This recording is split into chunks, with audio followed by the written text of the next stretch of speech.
ನಮಸ್ತೆ. ನೋಡಿ, ಮರಗಳನ್ನ ರೈತರು ಕಡಿದು ಸರ್ವನಾಶ ಮಾಡ್ತಾ ಇದ್ದಾರೆ. ಇಲ್ಲೊಂದು ಫಾರ್ಮ್ ಅಲ್ಲಿ ಸುತ್ತು ಹಾಕಿದ್ದಾರೆ, ಮರಗಳಿದೆ. ನೀವು ನೋಡಿದ್ರೆ ಒಂದು 5 ಎಕರೆ ಸರೌಂಡ್ ಮರಗಳನ್ನು ಹಾಕಿದ್ದಾರೆ.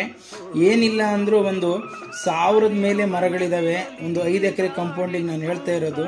ಈ ಮರಗಳಿಂದ ಅವ್ರು ಏನು ಪ್ರಾಫಿಟ್ ಮಾಡ್ಕೊಳ್ತಾ ಇದ್ದಾರೆ, ಎಷ್ಟು ಗೊಬ್ಬರ ಮಾಡ್ಕೊಳ್ತಾ ಇದ್ದಾರೆ, ವರ್ಮಿ ಕಾಂಪೋಸ್ಟಿಗೆ ಏನು ಅನುಕೂಲ ಆಗ್ತಾ ಇದೆ, ಪ್ರತಿಯೊಂದನ್ನು ಡೀಟೇಲ್ಸ್ ಆಗಿ ನಿಮಗೆ ವಿಡಿಯೋ ಮಾಡಿ ಹಾಕ್ತೀನಿ ನಾನು.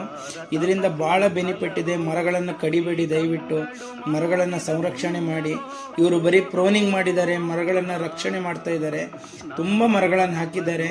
ದಯವಿಟ್ಟು ಮರಗಳನ್ನು ಉಳಿಸಿದ್ರೆ ನಿಸರ್ಗ ಚೆನ್ನಾಗಿರುತ್ತೆ. ನೈಸರ್ಗಿಕವಾಗಿ ಇರಬೇಕು. ನಾವು ಚೆನ್ನಾಗಿರ್ಬೇಕಂದ್ರೆ ನಮಗೆ ಮರಗಳ ಅವಶ್ಯಕತೆ ತುಂಬ ಇದೆ. ಮಳೆಗೋಸ್ಕರ ಇರ್ಬೋದು, ಪ್ರತಿಯೊಂದಕ್ಕೂ ಮರ ಬೇಕೇ ಬೇಕು. ಒಳ್ಳೆ ಗಾಳಿ ಬೇಕು, ನಾವು ಚೆನ್ನಾಗಿ ಉಸಿರಾಡಬೇಕು ಅಂದರೆ. ದಯವಿಟ್ಟು ಪ್ರತಿಯೊಬ್ಬರು ಆದಷ್ಟು ಮರಗಿಡಗಳನ್ನು ಉಳಿಸಿ, ಕಡಿದು ಹಾಳು ಮಾಡಬೇಡಿ. ನಾನು